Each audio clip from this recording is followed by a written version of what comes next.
thank you for the opportunity to be here this morning. I'm going to talk about a few different kinds of things. I want to spend some time, because I'm just fascinated by it, and since I'm your speaker, I get to do that. The federal election, what happened recently. I'm going to talk a little bit about what's going on in the state of Minnesota, and I'm going to talk about how to get some things done at the state capitol as a citizens lobbyist, or as how we do things sort of as a professional lobbyist, and what have you. Can you hear me in the back okay? All right, good. Can you hear me now? All right. Can you hear me now? Basically, I love this opportunity, and I look around here and I see all of you who made a commitment to be here and to continue to be an advocate for your profession and for yourselves and your jobs and what have you. Now, I know it's a jobs issue, right? The whole idea about not flossing anymore. I read those articles myself and I thought it was just great, so I don't floss. But I know I have to go to the dentist every 4 months now instead of every 6 months, so it's a jobs issue to all of you. So that's how politics works. It's a perspective for everybody, okay? It's what your perspective basically is. But anyhow, I'm pleased and I want you to recognize how powerful you are. I love talking to new groups to empower you to do good things in your communities and at the Capitol. We live in a democracy. We live in a republic, and it's really important. Citizen engagement is absolute priority.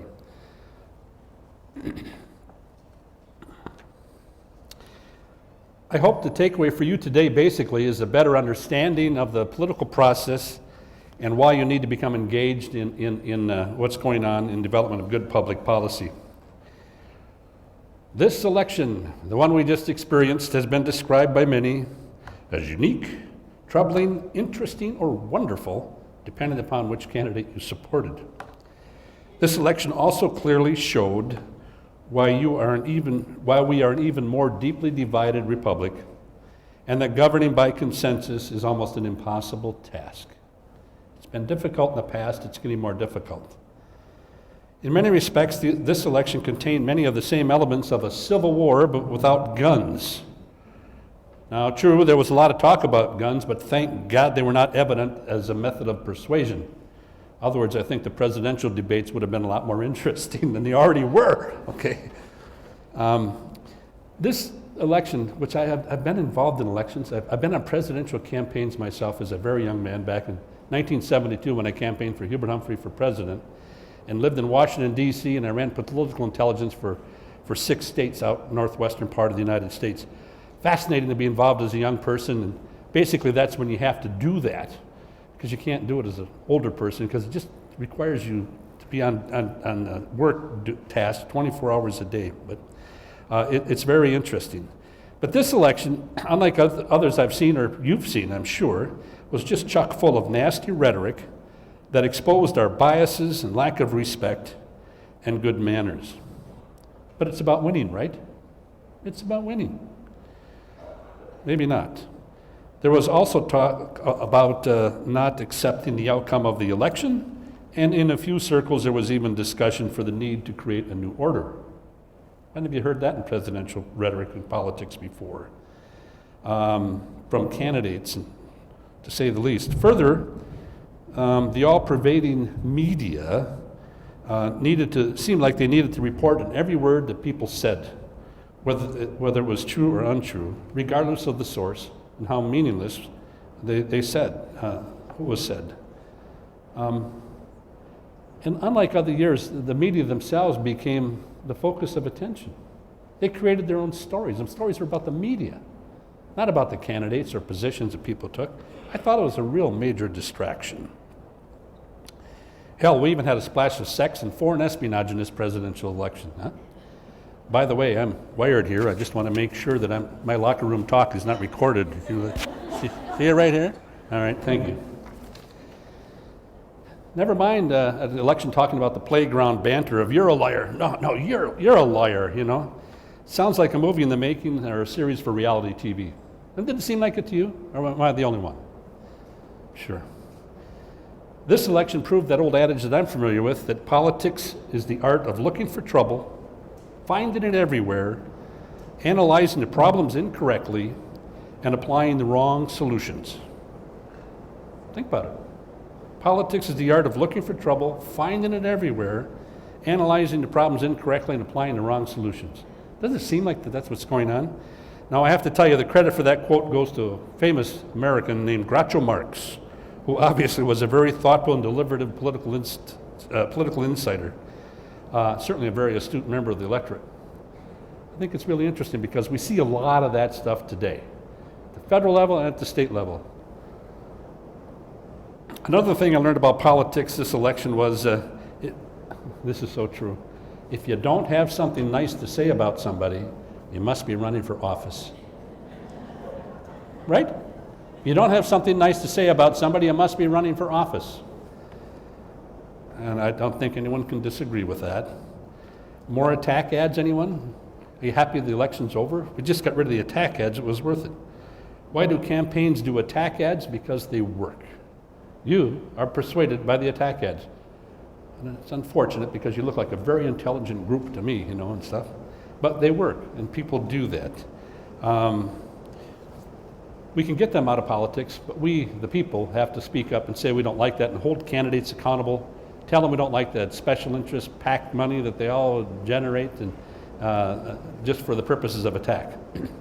One can only hope we can get rid of those in the future, but it's really important that we take a stand on some of those things if you want that to change. Because we like to know why people are running for something, not against something. I have a rule of thumb when it comes to campaign literature, and all the mailers we get, I bet all of you got several notices, knocks on your door, several mailers in the campaign literature about what's going on in the campaign.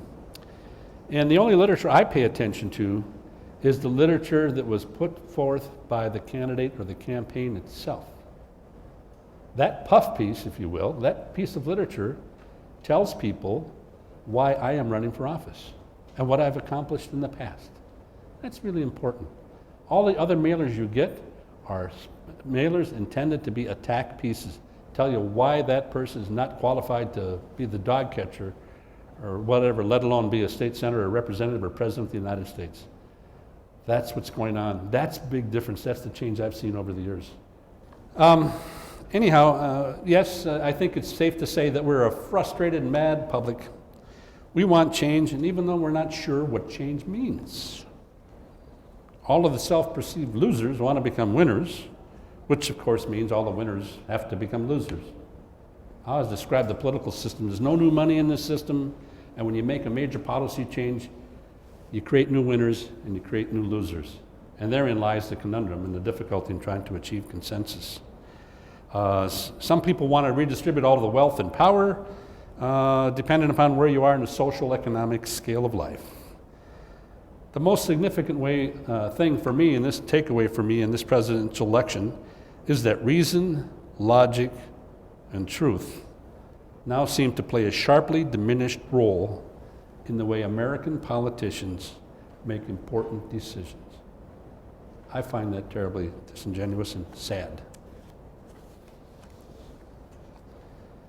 This election reminded me of the old adage that it's easier to be critical than correct. Well, we've seen all the negative stuff.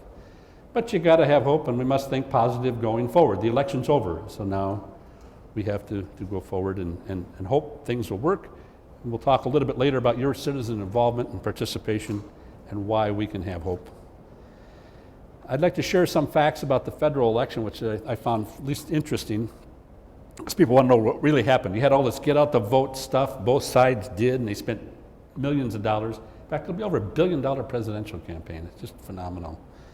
As a sidebar, in Minnesota, in some of our House of Representatives campaigns, there was $700,000 to $1 million spent for one House race. Can you believe that? I mean, I remember the days of $5 and $10 fundraisers, and I remember if they raised $15,000 for a House campaign, that was a big deal. $1 million to get somebody elected. And here's what I've done with politicians a lot lately, because I've been around so long, I've kind of changed my approach. When they call me and say, "Bill, we need money. We need money. We got to have some of your money in this campaign. You're a lobbyist, and to give to this campaign, to get our attack piece out over the weekend and whatever." And I say, wasn't my idea to spend $700,000 on the campaign. You set the budget, not me, and I'm not going to help you. Forget it. Well, what are they going to do? I represent public television, the fire marshals, the fire chiefs, and whatever, and some oral health issues. They're not going to mess with me. They mess with you then when they do that. They know that. So I think people have to just stand up and be a little bit more direct about some of those things. But some of the facts. Secretary Clinton got 6.5 million fewer votes than President Obama did 4 years ago. And she lost. Donald Trump got fewer votes than Mitt Romney did 4 years ago, and he won. Boy, a lot of money was spent on campaigns. A lot of money was spent trying to get everybody engaged in the process. Did it happen? Doesn't seem so. Neil King, as a journalist for the Wall Street Journal, said on the election night, he said it best. It was around 9:20 p.m. Eastern Standard Time when conventional wisdom died. I thought that was provocative. Well, I guess you could say that it was another teachable moment in our form of governance. You see, presidential politics is about 50 individual races. In reality, voters vote for electors, who then vote for the president, basically by congressional district, and each state gets 2 like they do senators. It's not about who gets the most total votes. Secretary Clinton ended up getting 1 million more votes than Donald Trump. But Donald Trump got 279 electors to her 228 electors. It's the distribution of the public. We all know that. Fascinating. That's only happened 4 times in history where the popular vote person, Hillary Clinton in this case, lost. 4 times in our history since we've been a republic in 1776. And interesting enough, all 4 times it was a Republican that won, that beat the Democrat. And some of you are old enough to remember the Bush election and Al Gore. That happened that time as well. Amazing. What's going on here? Anyhow, the Constitution makes it clear that the electoral vote's the one that counts, and so the situation before us was what happened, and now we have a new president-elect, Donald Trump. The polls were wrong. How could the polls get it wrong? And the turnout was down, not up. It defied logic, it defied wisdom, and they spent $1 billion on campaigns, and I tell you what, hundreds of millions were spent on polling and get out the vote efforts, and it didn't work. I like to say that most of the pundits this Thanksgiving, hell, they're going to be eating crow instead of turkey. Me too. A lot of political fodder for study for decades to come, for sure. I have a degree in political science. Admittedly, it was quite some time ago when Mankato was a teacher's college. It's now a big university. Anyhow, that stuff's fascinating to me. It should be fascinating to you as members of the public, because if you want change, you're going to have to work on that. Again, a lot of intrigue, and most likely Washington will embark on another major change in direction. But that's what the public wanted, and that's how it works, and that's what we're going to get. We're not sure what the change is. So, how did it play out in Minnesota? How did this big federal election and the state election play out in Minnesota? Remember, they weren't much nicer in their campaign rhetoric with each other. If you got something nice or bad to say about somebody, it must be running for office. It was true at the state level as well. Well, there were almost 250,000 fewer voters in Minnesota than were cast 4 years ago. Clinton carried the state by 1.5%. Not a very big margin. Blue almost became red. Blue was close, certainly, to being purple. 4 years ago, President Obama carried Minnesota by 8.5%, and 8 years ago, he carried Minnesota by almost 11%. So, since the traditional wisdom when it comes to Minnesota, on the one hand, it's simple. On the other hand, it's complex. We're a confused public. It's never easy. Remember, we're the state that elected Paul Wellstone, super liberal, very wonderful senator, and Rudy Boswich, and later Rod Grams, very conservative people, at the same time. I mean, come on, what the hell do you want? Pick a side or whatever, go to the middle, whatever you want, but we do that. We do that to ourselves because we're motivated and we're pushed by all the crazy stuff that happens and goes on. We just can't seem to make up our mind on the direction thing. I know maybe the middle of the road is the most productive and safest political position to take. Maybe that works well for all of us. We have to stand our ground in the middle of the road and say, this is what we want. Oh yeah, and let's not forget the Venture Anomaly. People remember Jesse Ventura? I remember it quite well. Crazy, huh? And yet the Republic survived. The state of Minnesota survived. Mathematically, in Minnesota, there are more Democrats registered than Republicans. So usually on presidential election year, the get out the vote drive is so important, and people want to vote for president. More people vote for president than they do for governors, for example. So that brings a lot of people out. So conventional wisdom said this is the year where Republicans lose ground in the Minnesota legislature, because more Democrats are registered, more Democrats typically vote in large margins. But I tell you, 250,000 fewer votes hurt a lot of incumbent legislators this time. And interesting enough, the split between urban and rural Minnesota is about 55-45, maybe closer to 60-40, but certainly 55-45. That's metro control, metro population. So you get 60% is now metro population center versus rural 40%. And you take a look at the state map, you can take a look at liberal versus conservative big picture politics, and you can see where the votes are. Hennepin County, Ramsey County, whatever, tend to be more liberal. Greater Minnesota, even though a lot of Democrats out there, those areas tended to be much more conservative. And again, in a typical presidential election year, the Democrats do well, but not this year.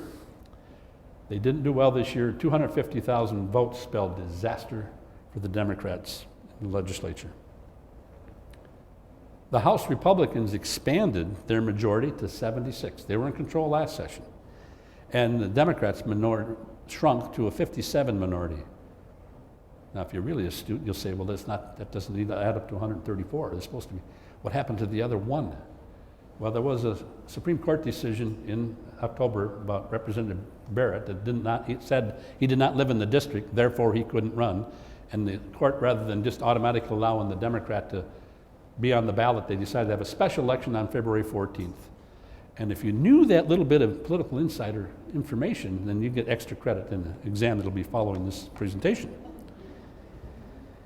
With regards to the state Senate election, which is the most fascinating one to me, and I've been around for a long time, the Republicans took control, and they now have 34 votes to 33 votes. They're in a majority. They changed 6 Democratic seats to Republican seats. The stars had to perfectly align for that to happen, and by golly, they did. The Republicans recruited excellent candidates, and even though they are outspent 3-1, Democrats outspent the Republicans 3-1, and we're talking millions, by the way. The message of gridlock and the need for change played much better in greater Minnesota and amongst the Republican constituencies and kept their base solid and intact. There's no doubt that the increase in MNsure premiums, which came out, the announcements came out in October, impacted the election tremendously. That was, I think, a very big issue. But failure to pass a bonding bill last session, failure to get the tax bill enacted last session, and the general failure to secure transportation bill last session truly hurt rural incumbent Democrats. Multi-term Democrats like Skoye up in northwestern Minnesota, Coonan in Wilmer, Minnesota area, Saxhog, who's been around for a long time, Grand Rapids, Bemidji, Bemidji area, lost. There were 6 incumbent senators that lost. Not only is this unprecedented, it was a major surprise to most politicals at the Capitol, whether you're Republican or Democrat. We all talk to each other, and so it's just amazing. There were a lot of surprises out there. So what does this new divided government mean to all of you and to all of us as we going forward here? First of all, just a little bit of background. In 2011, the Republicans controlled the Minnesota House, the Minnesota Senate, and Governor Dayton, Democrat, was our governor. Even though all the parties together at that time in 2011 and 12 session, they talked about working together to solve problems at the start of the session ended in gridlock, and very little progress was made on big issues because significant conflicts remained at the end of the session. And when it came to the constitutional adjournment of end of May, whatever the date was, at 23rd or something like that year, the session ended with the government shutdown. They did not even pass a budget to keep state government open. And you all might have been affected by that. If you're a state employee, certainly you were. Or if you were relying on state funds to come and grants to be processed and bills to be paid, if they came from the state of Minnesota, it was a real issue. But the political price was very costly for the Republicans that year because they lost in the next general election, and we flipped back to the Democrats controlled the House, controlled the Senate for the next 2 years. It just shows you again how fickle we are as a public. We're not sure what we want, but we're sure what we don't want. Isn't it interesting? It makes it hard to manage that way. It makes it hard to govern. Will it be the same this time? I mean, now we have a Republican-controlled House, a Republican-controlled Senate. Hey, we got the same governor, Mark Dayton. That's where we were in 2011 and 12. What's the difference? And what's the hope? I think that maybe they got the message this election cycle. I can only hope that we want something accomplished. We don't want gridlock. We want you to figure it out and work together. That's why we elected all of you. Maybe divided government is good because maybe that kind of forces you to go towards the middle rather than the extremes and pass something that makes sense for all of us. That could be one of the reasons. The other reason is in 2011, again, a little political history, 2011 we had a $6 billion budget deficit. That's when Republicans came in and said, you know, they're screwing up everything. $6 billion deficit. Going into the 2017 election cycle, or excuse me, the session of the legislature, 2017, we've got a $1 billion surplus. Maybe money will make a difference. But here's the downside of that. Some of the solutions they're proposing right now for MNsure, we're all familiar with the great increase in those costs. Isn't it interesting? One of the statistics I saw the other day was that we now cover those that couldn't get insurance before, the uninsured, which is good. I like that. I think it makes a lot of sense. That we do as caring neighbors and members of the public. 6,000 people consume $600 million worth of health care. 22% goes to 6,000 people. It's not their fault. 6,000 people cost $100,000 per year in this state that are on MNsure right now that basically didn't have insurance before. Is that good? Probably, because what would they do? But we all are in this together, so they got to figure out a solution to that to keep that rolling forward. Maybe bigger pools is better. I'm not sure, but it's interesting. You just can't say get rid of Obamacare or get rid of Medicare, the state version of it. It's not that simple. These issues are complex. So we don't have to have gridlock next year. Maybe we can solve some of these problems, and maybe a consensus can be achieved. So what's on the horizon for 2017? What are we going to be looking at? Well, tax relief. We all want tax relief. Businesses want it particularly, and we all want it as individuals. Business reform business regulation reform will also be on the agenda. They'll want to enact a major transportation policy going forward. If it's the governor, tell him I'm busy, okay? I'll get back to him shortly. Reformation of MNsure is definitely on the agenda. That's going to be a big issue, and it needs some serious thought and deliberation in order to pass. And enacting a bonding bill, which they failed to pass last time. There was $1 billion worth of good projects in there. If you're from greater Minnesota, you like that bonding bill. And there was a lot of good stuff in there for the St. Paul, Minneapolis, and our suburban communities as well. It was a good bill. They need to do that, and they need to pass a biennial budget this year. It's a budget year. That's how the state sets its budget every 2 years. Maybe there'll be some pre-K mandates. The governor has a big and major initiative. He wants money for pre-K and for schools. Seems like the same issues we've been dealing with for a lot of years. Nothing's changed. The players have changed, but the issues have not changed. And unfortunately, my experience says that the easy problems were solved a long time ago. So all you got left is the tough ones. Okay? Cut them a little slack, folks. Don't be so fickle. These are complicated problems. How do you solve MNsure in 3 months, 90 days, or a month, or a year, or decades, or a century? These are complicated issues. I believe 2017 and 18, it's one session for the next biennium, will be chock full of angst and distress over these major issues, be they social or fiscal in nature. And interesting enough, I do predict the big fights on transportation and tax policy, but with a different twist. Remember a little bit ago, I talked about 55-45 split between metro versus rural. The fights that are going to happen in the legislature the next 2 years are going to be metro versus rural, not Republican versus Democrat. You're all different. You're a diverse population. People in greater Minnesota tend to think a lot alike. People in the metro area tend to think a lot alike, and it's all about, there's no new money in the system. We want to change things, more money for rural Minnesota. Well, that creates the winners, rural Minnesota, and the losers, the metropolitan area. All politics is local, your own constituency, how does it work? I mean, these are complicated issues that are going to happen. I think that spending will be held to a minimum probably, because the legislature is controlled by fiscal conservatives for the most part. So I don't think there'll be a lot of spending on new initiatives or whatever. I do know that the executive agencies have been told to hunker down, protect the base, protect what you have today, and we'll see going forward. Because there is this group that got elected, they do want some tax relief and other things. By the way, the proposed solution for MNsure will take $300 million out of the system. The governor proposed that about 2 weeks ago, wasn't it? Something like that. So it'll take $300 million out of the system. Now, we've got $1 billion kind of kicking around out there. The economic modeling and forecasting going forward is not as strong as it was in the past. Unemployment's up a little bit. It's 4% now, so there are fewer jobs last month than there were the month before.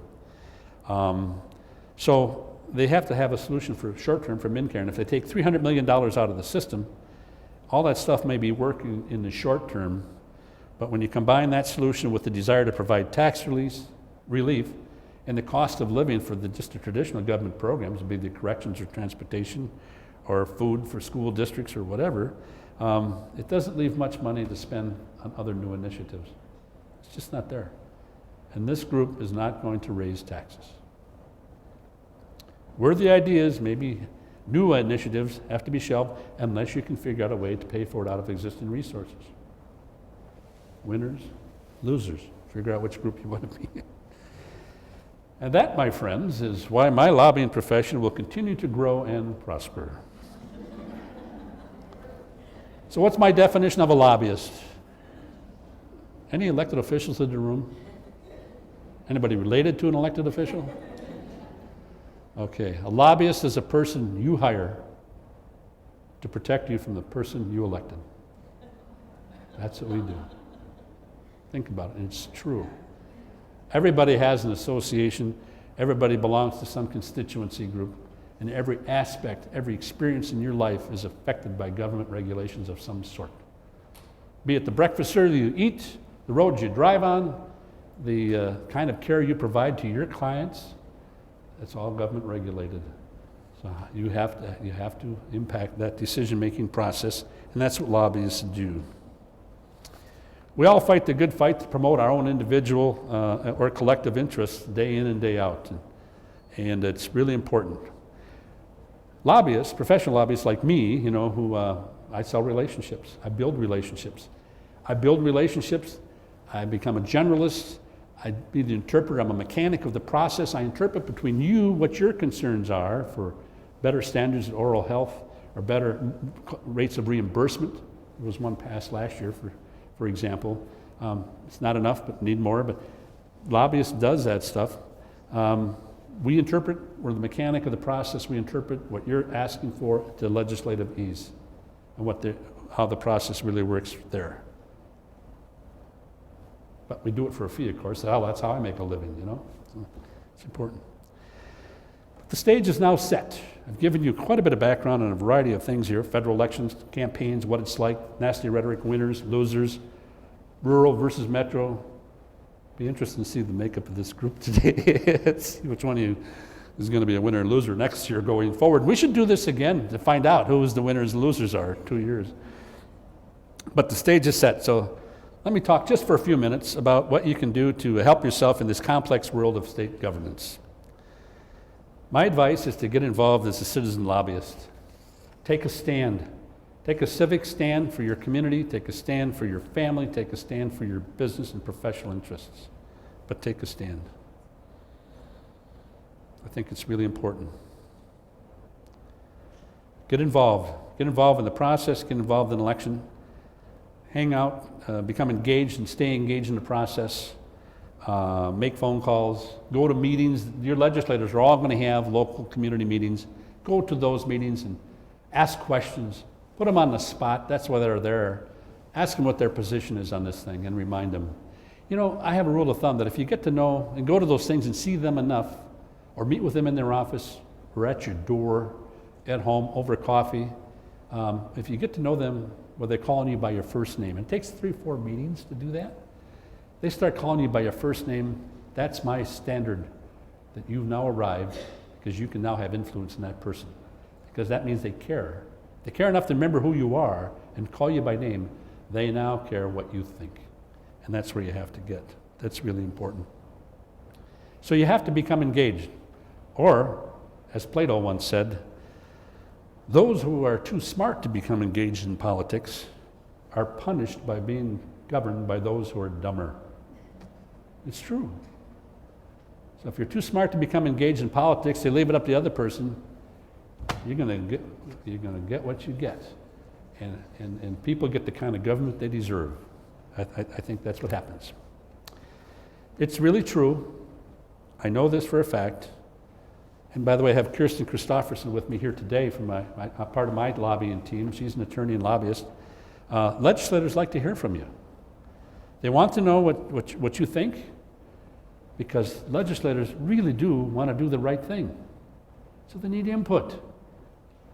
Now, they get form letters all the time. They get saying, you know, I'm pro-choice, I'm pro-life, I'm for the death penalty, you know, I'm for, you know, higher speeds on the highways. They get thousands of letters and stuff like that on it. But talk about a particular issue that affects you. Talk about health care to somebody on medical assistance, about hygienic care, and how do you pay for that? How do you do that? Talk about rates of reimbursement. It's not affordable living, whatever. Talk to them about some of those kinds of issues. You send them a letter, and a letter flooded in. They don't get that stuff anymore. Send them a letter. Become engaged. They want your perspective. Do your political homework and don't rely on others to do it for you. Don't be critical of government policy unless you're one of the players and you're involved in the system. You know, your right to petition government, to become engaged. I mean, this was a hard-fought right, but it's not new. The Magna Carta in 1215 gave people the right to petition the king for redress of grievances. A little bit more political history. But that was the foundation of what we do as citizens, petitioning our government for redress of grievances. We want policy changes. We want new thinking. We want to take care of our causes and our concerns.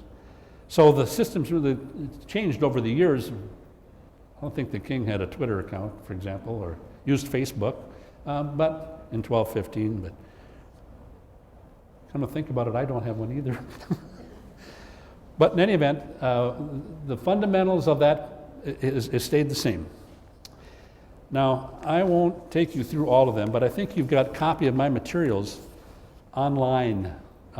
It's available to you. And so if you're interested in citizen participation, and many belong to associations that take stands at the Capitol, because believe me, the Dental Association, hygienists, the University of Minnesota, lots of folks have lobbyists at the Capitol, full-time paid lobbyists on their staff. It's part of their job.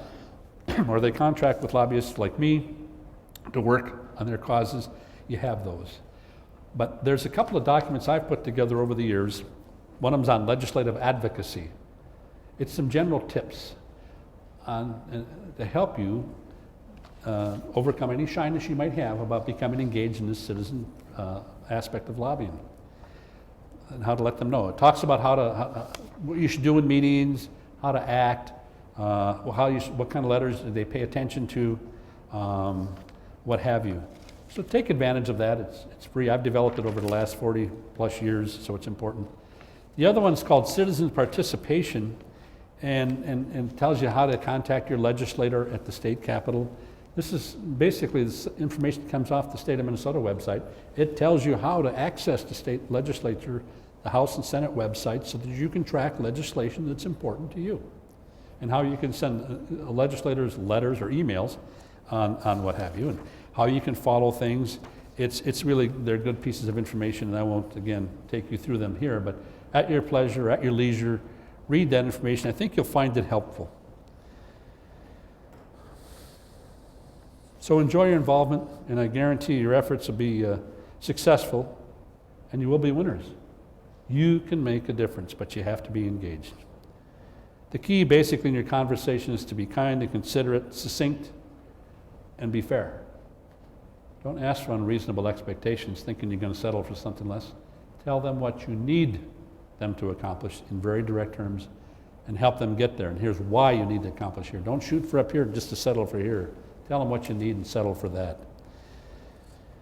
There are a variety of workable and pragmatic solutions to problems. You have to understand that. Most of the time, the system and the solution requires compromise. It's really important. Kind of like in life, you must listen to the other person, and you must understand reality versus perspective. Not all is as it always seems, for sure. We all know that. Reality can be totally different from perspective. Get the facts straight. It's up to you to understand the fundamentals and the facts of a particular situation, and then talk about background need for change. Get the facts straight before you act. And remember, the perception, you've got to deal with that as well. I want to leave you with a little illustration that demonstrates what I'm saying. And it's kind of dated, because I'm dated, I guess. But well, one night at sea, this is the difference between perspective and reality, okay? One night at sea, a ship's captain, who happened to be an admiral in this case, saw what looked like lights of another ship heading toward him. He had his crew transmit to the other ship, "Change your course 10 degrees south." The reply came back, no, you change your course 10 degrees north. The response was, "I'm an admiral, change your course south." To which the reply came, "Well, I'm a seaman first class, I say go north." This infuriated the admiral, so he transmitted back. He says, "Damn it, I'm going to tell you, change your course south because I'm on an aircraft carrier." To which the reply came back, "I say change your course north because I'm in a lighthouse." Understand the facts. What looks to you to be real might not be real. Understand the perspective, keep your facts straight, do good things, be tolerant, get engaged, and be confident. And may you move your own agendas ahead at full speed. I think that's what I have to share with you.